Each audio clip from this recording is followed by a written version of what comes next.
Hi hello ಎಲ್ಲ ರಾಜ್ಯ ಸರ್ಕಾರಿ ನೌಕರರಿಗೆ ನಮಸ್ಕಾರ.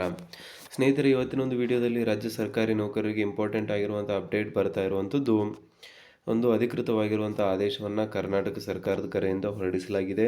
ಸೊ ಇದರಿಂದ ಹಲವಾರು ಸರ್ಕಾರಿ ನೌಕರರಿಗೆ ಇಲ್ಲಿ ಲಾಭ ಆಗಲಿದೆ ಅಂತಲೇ ಹೇಳ್ಬೋದಾಗಿದೆ.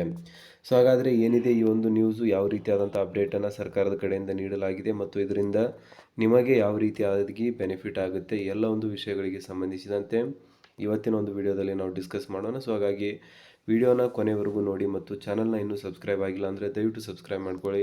ಸರ್ಕಾರಿ ನೌಕರರು ಮತ್ತು ಪಿಂಚಣಿದಾರರಿಗೆ ಉಪಯುಕ್ತವಾಗಿರುವಂಥ ಮಾಹಿತಿಯನ್ನು ನಾವು ನೀಡ್ತಾ ಇರ್ತೇವೆ. ಸೊ ಇಲ್ಲಿ ನೋಡ್ತಾ ಇರುವಂಥದ್ದು 2 ಪುಟಗಳ ಒಂದು ಅಧಿಕೃತವಾಗಿರುವಂಥ ಆದೇಶವನ್ನು ಇಂದು ಹೊರಡಿಸಲಾಗಿದೆ. ಸೊ ವಿಷಯ ಬಂದ್ಬಿಟ್ಟು ಇಲ್ಲಿ ನೀವು ನೋಡ್ತಾ ಇರುವಂಥದ್ದು ಡಿಫೈನ್ಡ್ ಪಿಂಚಣಿಗೆ ಪರಿಗಣಿಸುವ ಕುರಿತು ಅಂತ. ಸೊ ಡಿಫೈನ್ಡ್ ಪಿಂಚಣಿಗೆ ಬೇಸಿಕಲಿ ಪರಿಗಣಿಸುವುದಕ್ಕೆ ಸಂಬಂಧಿಸಿದಂತೆ ಒಂದು ಅಧಿಕೃತವಾಗಿರುವಂಥ ಆದೇಶ ಹೊರಡಿಸಿದ್ದಾರೆ. ಸೊ ಇಲ್ಲಿ ನೀವು ನೋಡ್ತಾ ಇರುವಂಥದ್ದು ಡಿಫೈನ್ಡ್ ಪಿಂಚಣಿಗೆ ಪರಿಗಣಿಸುವ NPS ಖಾತೆಯಲ್ಲಿನ ಮೊತ್ತವನ್ನು GPF ಖಾತೆಗೆ ವರ್ಗಾಯಿಸುವ ಕುರಿತು ಈ ಒಂದು ವಿಷಯ ಬರ್ತಾ ಇದೆ. ಸೊ ಮೇಲ್ಕಂಡ ವಿಷಯಕ್ಕೆ ಸಂಬಂಧಿಸಿದಂತೆ ಉಲ್ಲೇಖಿತ ಪ್ರಸ್ತಾವನೆ ಕಡೆಗೆ ತಮ್ಮ ಗಮನ ಸೆಳೆದಿದೆ. ಡಿಫೈನ್ಡ್ ಪಿಂಚಣಿಗೆ ಪರಿಗಣಿಸುವ NPS ಖಾತೆಯಲ್ಲಿನ ಮೊತ್ತವನ್ನು GPF ಖಾತೆಗೆ ವರ್ಗಾಯಿಸುವಂತೆ ಕೋರಿದ್ದು ಪ್ರಸ್ತಾವನೆಯನ್ನು ಪರಿಶೀಲಿಸಲಾಗಿ ಈ ಕೆಳಕಂಡ 6 ಅಂಶಗಳಿಗೆ ಮಾಹಿತಿ ದಾಖಲೆಗಳನ್ನು ಒದಗಿಸುವಂತೆ ತಮ್ಮನ್ನು ಕೋರಲು ನಾನು ನಿರ್ದೇಶಿಸಲ್ಪಟ್ಟಿದ್ದೇನೆ ಅಂತ ಹೇಳ್ತಿದ್ದಾರೆ. ಸೊ NPS ಖಾತೆಯಲ್ಲಿ ಏನೋ ಸರ್ಕಾರಿ ನೌಕರರ 10% ಮತ್ತು ಸರ್ಕಾರದ 14%, ಹೀಗೆ ಒಂದು ತಿಂಗಳಿಗೆ 24% ವಂತಿಗೆಯನ್ನು ಕಟಾವು ಮಾಡಿ ಏನು ಜಮೆ ಮಾಡಲಾಗಿದೆ, ಅದನ್ನು GPF ಖಾತೆಗೆ ವರ್ಗಾಯಿಸುವುದಕ್ಕೆ ಇಲ್ಲಿ ಆದೇಶವನ್ನು ಹೊರಡಿಸಲಾಗ್ತಾ ಇದೆ. ಸೊ ಅದಕ್ಕೆ ಸಂಬಂಧಿಸಿದಂತೆ 6 ಪಾಯಿಂಟ್ಗಳನ್ನು ಇಲ್ಲಿ ನೀಡ್ತಿದ್ದಾರೆ ನೋಡಿ. ಮೊಟ್ಟ ಮೊದಲನೇದಾಗಿ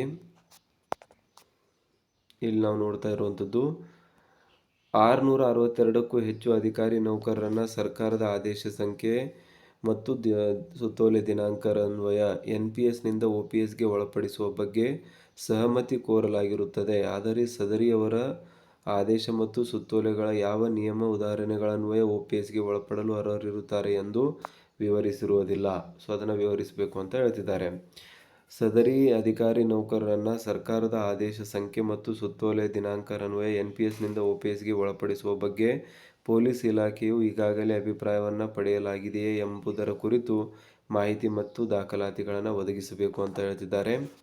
ಮೇಲೆ ವಿವರಿಸಿರುವಂತೆ ಸರ್ಕಾರದ ಆದೇಶ ಸಂಖ್ಯೆಯಿಂದ ಅನ್ವಯ NPSನಿಂದ OPSಗೆ ಒಳಪಡುವ ಬಗ್ಗೆ ಈಗಾಗಲೇ ಸಹಮತಿ ಪಡೆಯದೇ ಇದ್ದ ಪಕ್ಷದಲ್ಲಿ ಸದರಿ ನೌಕರರು ಅಧಿಕಾರಿಗಳನ್ನು ಸರ್ಕಾರದ ಆದೇಶ ಸಂಖ್ಯೆ 17/2/2021 ಸುತ್ತೋಲೆ ದಿನಾಂಕರನ್ವಯ ಅಥವಾ ಸರ್ಕಾರಿ ಆದೇಶ ಸಂಖ್ಯೆ 24ರನ್ವಯ OPSಗೆ ಒಳಪಡಿಸಲು ಅವಕಾಶ ಇದೆಯೇ ಎಂದು ಪರಿಶೀಲಿಸಬೇಕಾಗುತ್ತದೆ ಎಂದು 3ನೇ ಪಾಯಿಂಟ್ ಇದೆ.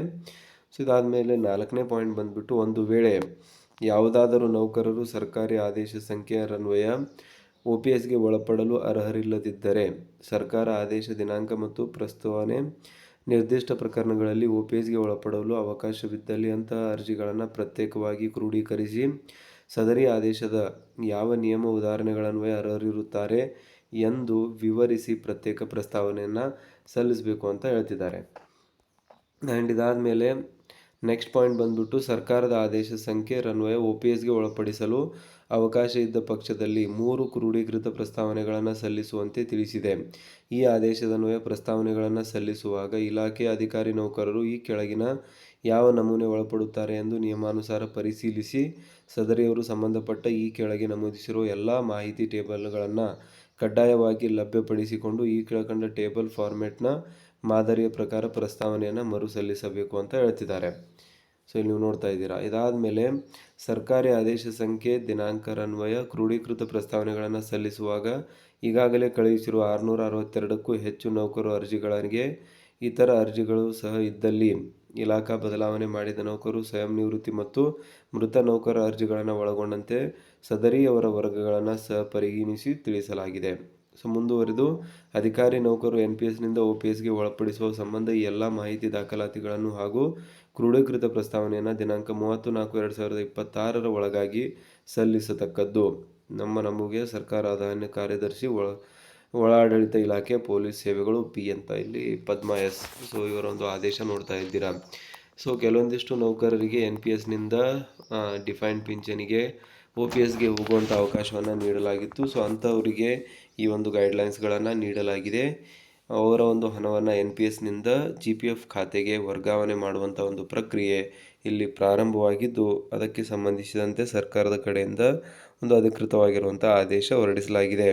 ಸೊ ನಿಮ್ಗೇನು ಅನಿಸುತ್ತೆ? ಮುಂದಿನ ದಿನಗಳಲ್ಲಿ ಎಲ್ಲ ರಾಜ್ಯ ನೌಕರಿಗೂ ಕೂಡ NPSನಿಂದ OPSಗೆ ಒಳಪಡಿಸಬೇಕಾ ಅಥವಾ ಇಲ್ಲ ಅಂತ ಕಮೆಂಟಲ್ಲಿ ತಿಳಿಸಿ. ಸಿಗೋಣ ಮುಂದಿನ ವಿಡಿಯೋದಲ್ಲಿ. ಜೈ ಹಿಂದ್, ಜೈ ಕರ್ನಾಟಕ.